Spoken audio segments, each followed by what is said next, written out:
आणि आता आजच्या मोठ्या राजकीय बातम्या आपण पाहूया। धुळ्याच्या शासकीय विश्रामगृहामधील 102 नंबरच्या खोलीमधून 1,84,00,000 रुपये जप्त। पोलीस प्रशासनाची पहाटे 4 वाजेपर्यंत कारवाई। विधिमंडळाच्या अंदाज समितीसाठी 5 कोटी ठेवल्याचा अनिल गोटेंचा आरोप। धुळे रोकड प्रकरणाची मुख्यमंत्री फडणवीसांकडून दखल। 1,84,00,000 रोकड प्रकरणाची एसआयटी चौकशी होणार। मुख्यमंत्री फडणवीसांची माहिती। दूध का दूध पानी का पानी झालंच पाहिजे आणि म्हणून या संपूर्ण घटनेची चौकशी एसआयटी नेमून आम्ही करायचं ठरवलेलं आहे। अनिल गोटेंच्या आरोपात कोणतेही तथ्य नाही। अर्जुन खोतकरांनी अनिल गोटेंनी केलेले आरोप फेटाळले। त्यांच्या आरोपामध्ये कुठलंही तथ्य नाही आणि त्यांची ही जुनी सवय अशा पद्धतीने आरोप करायचं आणि शासनाने समितीला बदनाम करायचं। त्यामुळे या आरोपामध्ये कुठलंही तथ्य नाही आणि आम्ही सर्व आरोप फेटाळतो। पैसे न दिल्यास ब्लॅकलिस्ट करण्याची अर्जुन खोतकरांकडून ठेकेदारांना धमकी। 10 कोटी पुढील 2 दिवसांमध्ये जमा होणार होते। अंदाज समितीच्या अध्यक्षांकडून आतापर्यंत 100 कोटी जमा। संजय राऊत यांचा आरोप। हे 15 कोटी रुपये शिंदे गटाच्या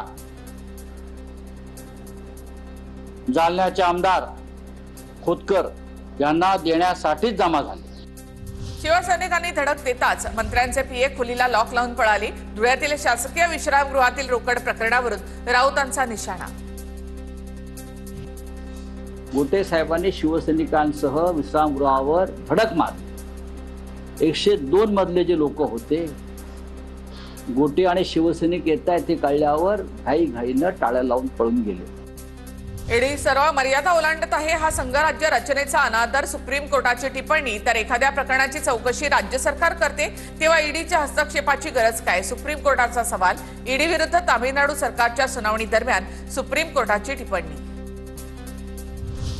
सरन्यायाधीशांच्या प्रोटोकॉल उल्लंघनाच्या विरोधामध्ये सुप्रीम कोर्टामध्ये याचिका।